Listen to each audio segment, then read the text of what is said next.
ព្រឹកមិញហ្នឹងប្តីហុចកាតឲ្យទៅបើកលុយដើម្បីយកកូនទៅព្យាបាលនៅពេទ្យដងឲ្យតែប្តីហុចលុយឲ្យនិយាយថាសប្បាយចិត្តតែលើកហ្នឹងដល់ពេលប្តីហុចលុយឲ្យមានតែអាណិតគាត់ពេញបងប្អូនណារយៈពេលនេះគឺថាអត់មានរកចំណូលបានហើយគឺចំណាយគ្រប់ច្រកហ្មងចឹងហើយកូនឆ្លៀតឈឺទៀតបងប្អូនអរគ្នាអើយហើយបើសិនជាបងប្អូនបានឃើញវីដេអូខ្ញុំផុសហ្នឹងគឺខ្ញុំសូមអធិស្ឋានពីចម្ងាយផងបងប្អូនអរគ្នាក្នុងកលៈទេសៈបែបនេះបងប្អូនអរគ្នាយើងមិនអាចដេកដួលទៅតាមសេដ្ឋកិច្ចបានទេបើសិនជាយើងធ្លាក់ដៃគ្រប់ទាំងអស់ដូចខែនឹងអញ្ចឹងគឺខ្ញុំធ្លាក់គ្រប់ហ្មងហើយសម្រាប់បច្ចុប្បន្ននេះគឺតាមព័ត៌មានក៏តាមជួយសង្គមជាតិក៏ជួយចារកចំណូលចូលបន្ថែមក៏យើងត្រូវតែចូលដែរបងប្អូនកុំភ្លេចឲ្យសោះគេខាងនោះគេចាំមើលតែយើងដេកដួលនឹងឯងហើយបងប្អូនអរគ្នាត្រូវតែពង្រឹងស្មារតីរឹងមាំឡើងវិញដូចខ្ញុំថ្ងៃហ្នឹងអញ្ចឹងគឺកូននាំកូនចូលពេទ្យផងអីផងបងប្អូនអរគ្នាមួយទៀតបន្ទុកធ្ងន់នៅក្នុងគ្រួសារខ្ញុំឥឡូវហ្នឹងគឺធ្លាក់ទៅលើប្តីខ្ញុំទាំងអស់ណាមួយការងារខ្លួនឯងផងឆ្លៀតមកមើលគេធ្វើផ្ទះនឹងផង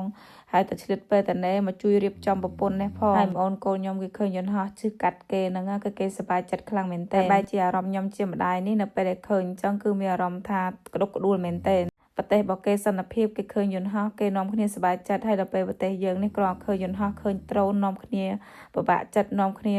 ភ័យព្រួយបារម្ភហើយពេលនេះបានខ្ញុំយកអារម្មណ៍ចាស់ពីមុនមិនគាត់ក៏ខ្លាចសង្គ្រាមខ្លាំងម្ល៉េះដោយសារតែគាត់ធ្លាប់ឆ្លងកាត់កូនស្រីខ្ញុំគេល្អម៉ែលមាស់ក្បាលមកទឹកឲ្យខាន់កក់សក់ហើយក៏ឆ្លៀតនាំកូនទៅកក់សក់នៅហាងអត់ហ៊ានកក់នៅផ្ទះទេខ្លាចផ្ដាសាយនៅផ្ទះឬកក់នៅហាងទេសាប៊ូធីកាអូកានិកគឺដឹងនៅតាមខ្លួនរហូតធីកាអូកានិកនេះគឺជាប្រភេទសាប៊ូកុមារដែលបងប្អូនអាចធ្វើការកក់សក់ក៏បានដុសខ្លួនក៏បានហើយ ingredient សំខាន់របស់សាប៊ូធីកាអូកានិកគឺគេផ្សំចេញពីប្រេងដូងមានសមត្ថភាពជំនួយដល់សាយសក់កូនរបស់យើងជាពិសេសហ្នឹងគឺជួយសម្អាតស្បែកក្បាលបានល្អទៀតកូនបន្ទាប់ពីប្រើសាប៊ូហើយនឹងបងប្អូនក៏លាងចេញភ្លាមគឺសក់ឡើងរលាស់ទន់រលោងមិនចាំបាច់គៀបមិនចាំបាច់ប្លង់ទេដុសវិញគឺថាដុសលឿនចាប់អត់ជាប់ទេសំបីអ្នកកាត់សក់ក៏គាត់និយាយដែរទៅកាត់ថ្ងៃមុនឥឡូវហ្នឹងគឺសក់ដុសឡើងចូលភ្នែកទៀតហើយសម្រាប់ម៉ាក់ដែលគាត់ចង់ឲ្យសក់កូនរបស់គាត់ស្អាតទន់ភ្លឺលោងដុសសក់បានលឿនហ្នឹងគឺកុំភ្លេចប្រើជាមួយសាប៊ូកក់សក់ធីកាអូកានិកទទួលបានសក់កាន់តែរៀបរយទៀតបងប្អូនគួរតែប្រើជាមួយនឹងកមួនធីកាផងដែរមានបងប្អូនគាត់ខមមិនសួរថាផ្ទះរបស់ខ្ញុំធ្វើដល់ណាហើយបងប្អូននេះផ្ទះខ្ញុំតែគេចោះរុនហើយរៀងរ៉ាបងប្អូនហើយបន្ទាប់តែចោះរុនហើយហ្នឹងគឺភ្លៀងមកហ្មងតែពេលអញ្ចឹងគឺហួសចិត្តដែរហើយយើងថ្ងៃហ្នឹងគឺម៉ែក្មេករបស់ខ្ញុំរ៉ាក់អ្នកធ្វើមកជុំឲ្យងុំរ៉ាក់ជាងគេម៉ែក្មេកខ្ញុំហ្នឹងហ្មងដោយសារត្រូវតែធ្វើម្ហូបឲ្យគេ3ពេលញ៉ាំអញ្ចឹងបងប្អូនពេលព្រឹកម៉ោង10ហូបអញ្ចឹងម៉ោង2 10ហូបហើយអញ្ចឹងហើយ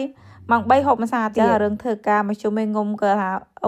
វល់ហូបអញ្ចឹងបងប្អូនហើយធ្វើគ្មានបានប៉ុន្មានតែធ្វើអត់លឿនអញ្ចឹងណា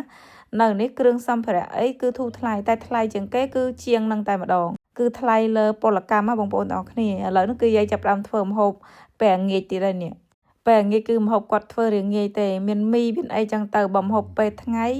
អាហ្នឹងគឺគាត់មានសាច់មានអីច្រើនមុខចឹងទៅរយៈពេលនេះនិយាយទៅគឺខ្ញុំអត់ទៅប្តីខ្ញុំទេខ្ញុំពងក៏ដេកបញ្ចូលសលេងនឹងប្តីខ្ញុំពងតែក្រត់នៅចិត្តខ្ញុំនឹងឯងគាត់ហត់គាត់បងប្អូនទាំងអស់គ្នា